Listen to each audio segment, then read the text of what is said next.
terkait PHK dengan dalih early retirement program atau pensiun dini. Nah, ini syarat-syaratnya apa, Pak?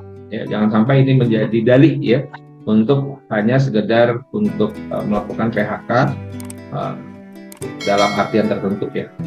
Baik, early retirement program atau dalam bahasa Indonesia pensiun dini. Mungkin pertanyaan pertamanya adalah ini diatur di mana? Ya, diatur di mana? Dalam Undang-Undang Ketenagakerjaan kita. Ternyata Bapak Ibu, early retirement program itu bahasa kerennya ya. Kalau dalam bahasa Indonesianya adalah pensiun dini. Itu di dalam hukum ketenagakerjaan kita, baik masih Undang-Undang 13 maupun sekarang UU CK, itu nggak diatur. Ya. Tidak ada dalam hukum ketenagakerjaan kita berbicara mengenai pensiun dini. Nggak ada. Yang ada adalah pensiun, nggak pakai dini, Pak. Ya. Pensiun, itu ada hukumnya, ada pasalnya. Nah, pensiun dini itu nggak ada diatur di sana. Nah, tapi dalam praktek banyak kan, jadi tunduknya larinya kemana? Ke pasal yang mana kalau melakukan PHK itu? Maka pensiun dini aturannya biasanya, ini kalau kita belum bicara pasal sebagai pintu PHK-nya ya, kita bicara dulu tentang programnya dan sebagainya. Biasanya itu ada di dalam, kalau perusahaan sudah mengikut sertakan karyawan dalam DPLK, dana pensiun, baik yang lembaga keuangan maupun yang pemberi kerja, biasanya ada diatur, khususnya yang lembaga keuangan, ada diatur mengenai pensiun dini. Biasanya macam-macam tuh syaratnya, ada yang 10 tahun sebelum usia pensiun normal, ada yang 5 tahun sebelum usia pensiun normal. Itu tergantung bagaimana perjanjian antara si perusahaan dengan lembaga keuangan tersebut ya. Nah, itu mengenai programnya, mengenai haknya yang muncul nanti seperti apa, itu biasanya diatur di sana. Atau ada juga yang meskipun perusahaan tidak mengikut sertakan karyawannya dalam program dana pensiun berdasarkan undang-undang nomor berapa itu, 11 tahun 92 kalau nggak salah ya, tentang dana pensiun, mereka membuat sendiri dalam PKB atau PP-nya, peraturan perusahaan atau PKB-nya, mereka membuat sendiri pasal tentang pensiun dini. Jadi mereka meng-create sendiri jenis PHK itu ya kan? Nah, bagi perusahaan yang meng-create sendiri, menciptakan sendiri pasal atau aturan mengenai pensiun dini dan dimunculkan dalam peraturan perusahaan atau PKB-nya, maka pintu PHK yang dipakai adalah pintu PHK yang terakhir di dalam UU CK. Ya, kalau Bapak Ibu lihat di dalam UU CK di PP 35 sama Undang-Undang 6 tahun 2023 dan PP 35 tahun 2021, di bagian akhir dari bab tentang PHK, di sana ada jenis PHK terakhir yang kurang lebih bunyinya begini. Alasan PHK lainnya yang diatur dalam peraturan perusahaan atau PKB. Ya. Jadi ini masuk kategori pintu PHK alasan lainnya. Tapi diatur oleh perusahaan dalam peraturan perusahaan atau PKB. Kalau kondisinya program pensiun dini ini dibuat sendiri aturannya dalam peraturan perusahaan atau PKB. Ya, masuknya ke sana. Nah, pertanyaan berikutnya, bagaimana apabila di dalam peraturan perusahaan atau PKB kami tidak ada tuh Pak pasal tentang pensiun dini? Kemudian perusahaan juga tidak atau belum mengikut sertakan karyawan dalam program dana pensiun, sehingga nggak ada kesempatan untuk melakukan program pensiun dini. Kalau ngelihat peraturan yang ada itu ya. Terus, tapi perusahaan ingin melakukannya, bagaimana Pak? Itu masuk pintu mana? Boleh apa enggak? Boleh saja. Masih ada pintu berikut yang bisa dipakai untuk perusahaan-perusahaan yang belum punya aturan pensiun ini dalam PP atau PKB-nya. Yaitu apa? Yaitu PHK tanpa kesalahan.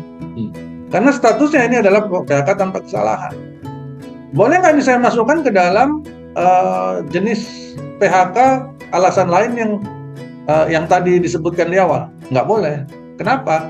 Karena menggunakan pasal jenis PHK dengan alasan yang lain itu punya syarat.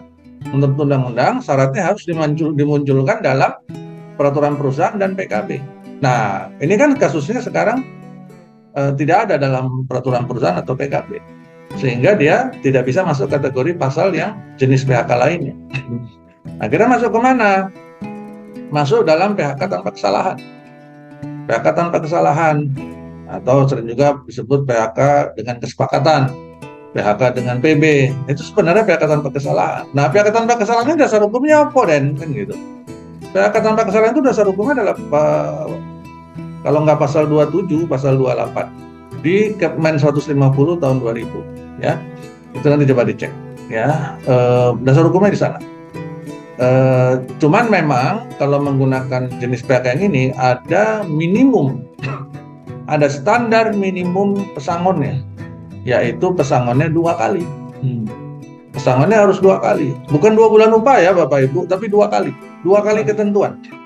Jadi kalau masa kerjanya kan pesangon udah tahu lah ya, tabel perhitungan pesangon itu kan setiap 1 tahun ditambah 1 tahun tambah 1. Nah itu dikali 2. Jadi misalkan masa kerjanya 3 tahun, masa kerjanya 2-3 tahun, belum sampai 3 tahun, maka hitungan pesangonnya adalah 3 bulan upah. Nah, 3 bulan upah ini kalau dia menggunakan PHK tanpa kesalahan, itu menjadi 3 kali 2, berarti 6 bulan upah. Itu minimumnya. Kemudian tambah penghargaan masa kerja, tambah uang penggantian hak. Ya, itu kalau tidak ada diatur dalam peraturan perusahaan atau PKP-nya. Berarti pintu PHK-nya adalah PHK tanpa kesalahan. Ya. Itu cuman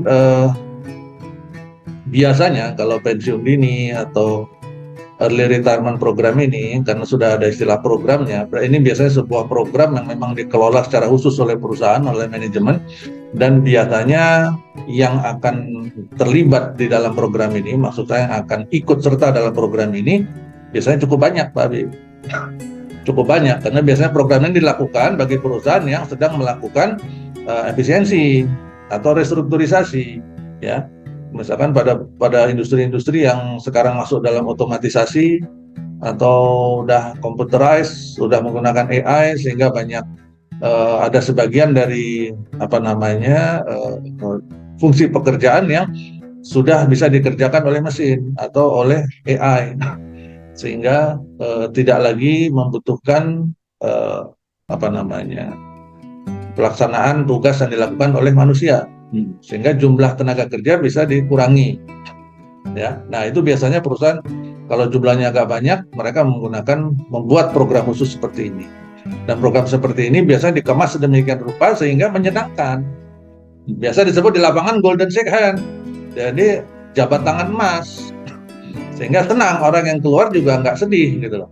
Udah hitungan pesangonnya besar, bahkan biasanya lebih tinggi daripada perundangan. Kalau tadi 2 kali biasanya ditambah jadi 3 kali misalkan, kemudian ditambah lagi program apa lagi, asuransi, tambah lagi bonus apa.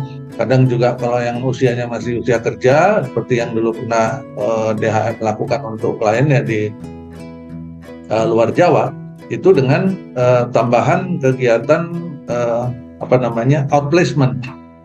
Jadi membantu mencarikan pekerjaan pada mereka. Jadi kita berkoordinasi dengan grup perusahaan dan vendornya klien yang ada di lokasi tersebut. Kita sebarkan CV-nya karyawan yang di PHK tadi. Nah, akhirnya begitu mereka habis dibayar hari ini di PHK di tempat klien DHM, kemudian besoknya mereka terima pesangon, lusanya mereka udah diinterview di tempat perusahaan lain. Kemudian besoknya lagi udah terima kerja. Kan enak tuh yang kayak gitu, ya. Sehingga smooth prosesnya, programnya menjadi lancar, dan kalau istilahnya itu everybody happy gitu. Mereka jadi salaman, jadi farewell party, perpisahannya itu menjadi baik-baik, menjadi menyenangkan bagi semuanya. Happy ending ya. Happy ending, gitu ya.